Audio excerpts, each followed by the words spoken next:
ازيك يا صاحبي؟ عامل ايه؟ يا رب تكون بخير. اتكلمنا المره اللي فاتت صاحبي عن الفورم. وقلنا ان الفورم دهيت بتجمع ما بين اكتر من انبوت عشان خاطر تبدا انك انت تدخل البيانات بتاعتك عشان خاطر تبدا تستخدم الموقع اللي انت هتخش عليه والحاجات دي كلها. اتكلمنا بقى عن حاجه شكل الليبل، قلنا ان الليبل دهيت تايتل للانبوت الفيلد بتاعتك، واتكلمنا عن التايب. قلنا التايب ده هو بيبقى نوع الانبوت سواء هو تكست او باسورد والحاجات دي كلها. عايزين نتكلم عن نوع جديد وهو الايميل. اكيد انت هتحتاج في يوم من الايام انك انت تدخل ايميل زي ما احنا شفنا الفيديو اللي فات، ان جيت هاب طلب مني الايميل عشان خاطر يقدر ان هو يدخلني على السايت بتاعه. تمام، فاحنا هنعمل ايه؟ هنعمل ديف بقى كده في السريع.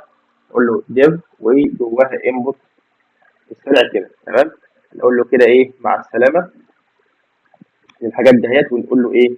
نقول له ايميل، النوع بتاعه ايميل. طيب بص يا صاحبي، طب هو ليه ايميل وليه مش تكست؟ يعني انت لو جيت بصيت معايا كده في الموقع هتلاقي ايه؟ انك انت برضو لو انت كتبت في الايميل بالتالي يا صاحبي انك انت كتبت تكست اهوت وظاهر قدام الناس، فانت كده كده كتبت تكست.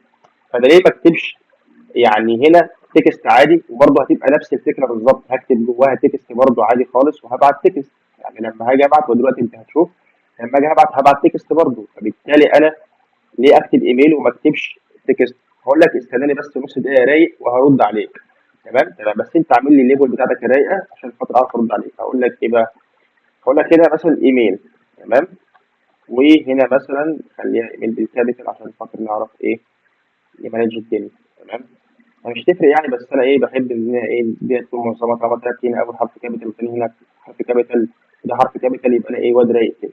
تمام، اكتب الليبل بتاعك مثلا وليكن ايميل يعني، اللي هو في الليبل الفور، وهنا تبقى ايه؟ فور يعني اي دي عشان خاطر ايه؟ تروق على الكلام. تمام تمام، اهوت كل حاجه شغاله والدنيا رايقه. طيب ليه بقى ايميل وليه مش تكست؟ هقول لك يا صاحبي، لو انت جيت هنا عملت يعني تبعت الداتا دلوقتي، هبعتها ازاي بقى؟ هتيجي مثلا تعمل زرار اسمه سبميت. تمام، يعني سبميت. تمام، يعني بوتون كده اهوت، بوتون. وهتيجي جوه البوتون دهوت، يعني ثانيه واحده بس كده، احنا محتاجين نحط البوتون دهوت والانبوت دهوت جوه الفورم. صاحبي ركز، محتاجين نحط الكلام دهوت جوه الفورم كده، ننقلها جوه الفورم. وبعد كده ايه نعمل ايه؟ نحط الكلام دوت عشان خاطر نزوق على الكلام، نحط الانبوت البوتون ونقول له مثلا وليكن سيف او سند او سبميت اي حاجه. سبميت بس، سبميت. تمام، الانبوت دلوقتي بقى اسمه ايه؟ بقى اسمه سبميت. وتعالى نحط بي ار برضو عشان نروق على الكلام. وهنا برضو بي ار، يعني ايه؟ يعني تاتش جمالي كده. تمام، فبالتالي انت مثلا لما تيجي تبعت الداتا بتاعتك، بص كده يا صاحبي بيعمل ريفرش للموقع. انا عايزك تبص في التايتل ده كده، بص بيعمل ريفرش. بالتالي ده ايه؟ ده نوعه ايه؟ سبميت. التايب بتاعه سبميت. تمام، هفهمك ايه النوع بتاعه اللي هو الريسيت والبوتون، وايه هو السبميت. البوتون اللي هو بوتون عادي، والريسيت هفهمها لك، والسبميت اللي هو بيعمل ارسال، اللي هي الديفولت. اصلا الديفولت بتاع اي بوتون جوه الفورم بيبقى ايه؟ بيبقى سبميت. تمام كده يا صاحبي. فبالتالي يا صاحبي لو انت جيت بعت هنا كده، بص بقى الحته ديت. انا مثلا عايز اعمل ايه؟ النيم بتاعي يبقى مصطفى. تمام، والباسورد بتاعتي 1 2 3 4. تمام كده، والايميل بتاعي بص كده هقول له مصطفى، وهسكت على كده وهعمل سبميت. بص قال لي ايه هنا بقى؟ قال لي بليز انكلود ان ات ان ذا ايميل. فبالتالي بيقول لي ايه؟ بيقول لي لازم تحط الات هنا عشان خاطر تبقى ايه؟ يبقى هو ايميل حقيقي. بالتالي لما اجي اعمل سبميت فاتبعتت الداتا.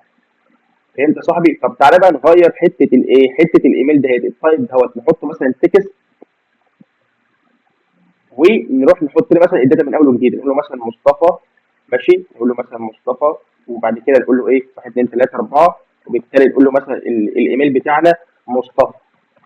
تمام، لما اجي اعمل سبميت يا صاحبي بص كده، بوم، بعت الداتا من غير ما ابعت له ايميل حقيقي. فبالتالي قال لي ايه؟ قال لي كده كده هبعت لك الداتا يا صاحبي، وقال لها مع السلامه. فبالتالي طبعا الكلام ده غلط، لازم احط ايميل حقيقي اللي هو @email.com مثلا ولا حاجه. تمام كده يا صاحبي. فبالتالي ايه؟ عرفت انت دلوقتي ليه نحط ايميل وليه ما نحطش تكست. طيب ماشي. طب لو انت جيت لاحظت معايا يا صاحبي ان انا لما ببعت الداتا بيعمل ريفرش، طب ايه العبط ده بقى؟ المفروض يا صاحبي ان المفروض ان انا يتشيك هنا كده يعني انت مثلا تعالى نروح مثلا على موقع شكل جيت هاب مثلا كده، تعالى نقول له هنا جيت هاب. لو انت جيت هنا عند جيت هاب كده وقلت له كونتينيو، بص قال لك ايه؟ قال لك لا ده احنا محتاجين الايميل ومحتاجين الباسورد ومحتاجين اليوزر نيم والكلام ده كله. يا صاحبي انت رايح فين؟ انت فاهم؟ فلازم يوقفك عند حدك يعني من الاخر. فبالتالي يا صاحبي احنا عايزين نعمل ايه بقى؟ احنا عايزين نخلي كل انبوت دوت يبقى ريكوايرد. ريكوايرد يعني ايه؟ يعني مطلوب انك انت تدخله، مطلوب انك انت تدخل الايه؟ الانبوت دهوت. طيب طب ازاي الكلام دوت؟ هاجي عند الايه؟ هاجي عند الانبوت كده واقول له والله هو هيبقى ريكوايرد. مع السلامه. تمام. بالتالي يا صاحبي لو انت جيت بعت سبميت بوم، قال لك ايه؟ قال لك بليز فيل اوت ذيس ايه؟ ذيس فيلد. يبقى انت لازم تدخل الفيلد دهوت عشان خاطر يبقى ابعت الداتا. تمام كده يا صاحبي؟ تمام. طب انا مثلا دخلتها، قلت مثلا مصطفى، هاجي ابعت هيبعت عادي. بص بوم بعت. طب انا دلوقتي دي لسه فاضيه، بالتالي برضه هاخد كلمه ريكوايرد دهيت واحطها عند الانبوت هنا كده اللي هو الباسورد. بالتالي برضه ايه؟ هاخدها برضه واحطها فين؟ واحطها عند الايميل. ويفضل يا صاحبي انك انت تعمل السيلف كلوزنج تاج بتاعتك عشان تبقى واحد رايق كده وتحط الريكوايرد بتاعتك. فبالتالي يا صاحبي لو انت جيت بعت تقول لك مثلا ايه؟ دخل لي داتا تي وتدخل لي كمان الايه؟ يعني مثلا لو انا شلت دي كده وبعت هيقول لك لا ده انا عايز مين؟ السيس فيلد اللي هي الباسورد. فاقول له 1 2 3 وهبعت. هيقول لي لا ده ناقص كمان الايميل. هقول له مثلا مصطفى، كده بقى مليان اهو صح. وهقول له سبميت، هيقول لي لا ده انا عايز مين؟ الاد. فانا هقول له اد ايه؟ الاد جيميل دوت كوم وهبعت الداتا. فكده الداتا اتبعتت صاحبي بنجاح، وكده انت ينفع تخش على الموقع. تمام يا صاحبي؟ يا رب الدرس يكون سهل وبسيط وعجبكم. السلام عليكم ورحمه الله وبركاته.